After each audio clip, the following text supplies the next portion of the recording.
He who has an army. It's gathering pace. The clips from various countries showing people being moved into place, as the talk on the street goes. Chinese in Panama crossing borders at night, millions crossing the southern border, hordes of fighting-age men arriving on Britain's shores on a daily basis, Europe being flooded with people. All sounds rather hectic and a bit concerning for those who have been used to stability for a long time.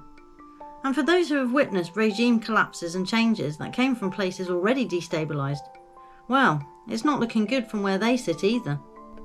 There is much speculation of where it is going, and from a British perspective, I've written 2 pieces already on what is occurring as the new arrivals are being given a red carpet and almost worshipped over the local populations. Hotel California, or Hotel Strategy, and On the Ground, but it does almost seem as if it has become like one of the fairy tales of old, where the wicked stepmother replaces the child no longer wanted, but isn't content to just throw them out. They have to mentally destroy them and make them feel worthless first, and then try and kill them or throw them out into the world. Different levels of cruelty and sinister behaviours beyond just telling someone to go away, or telling them they are no longer required. Risk. If you ever played the board game, you'll possibly know the impossible task of taking Russia on that board. And although it's just a game, and all about strategy, sounds like how we play the real game of war, doesn't it? It wouldn't matter how many soldiers you had, or what approach you used. It was always a losing situation.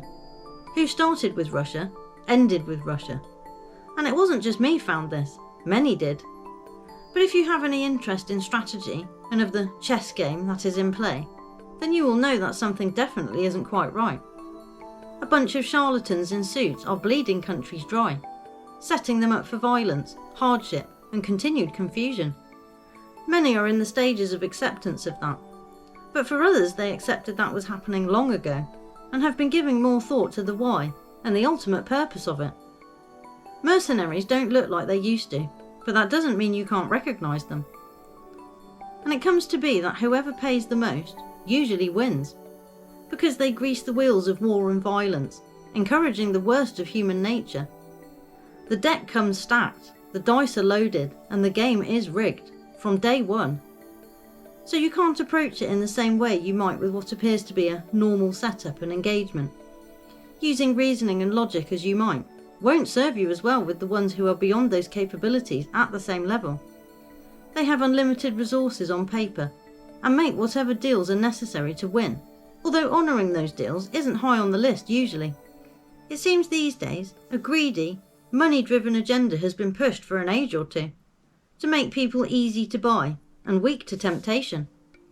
It would be nice to think that the times of Robin Hood were real, because while we have a crown and sheriffs stamping their authority on people, and taxing the very life and soul out of them, we need a revolution as they apparently had in those days. Now, that story still isn't all it seems, because while they revolted, they still fought for the crown, with purpose. And that is where greed has taken something else from people too, a sense of purpose, real purpose, a sense of knowing, belonging, and something to fight for is necessary.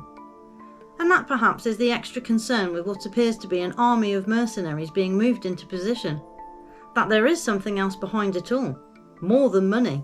People can feel it, and they are trying to put their finger on it and articulate it, despite the offended parties hiding behind various isms to try and dispel any worry. Trust what we say, not what you see, they will tell you. But some people trust what they know, and that is where it seems that there is in fact another army waiting, like the souls dwelling in the mountain in The Return of the King film, as if it slowly is rising from the deep, connected and bound by their fate and knowing, understanding there will come a time. So although it may seem that the winner is he who has an army, I can't help thinking that is wrong, and it will be he who is an army will end up being more important.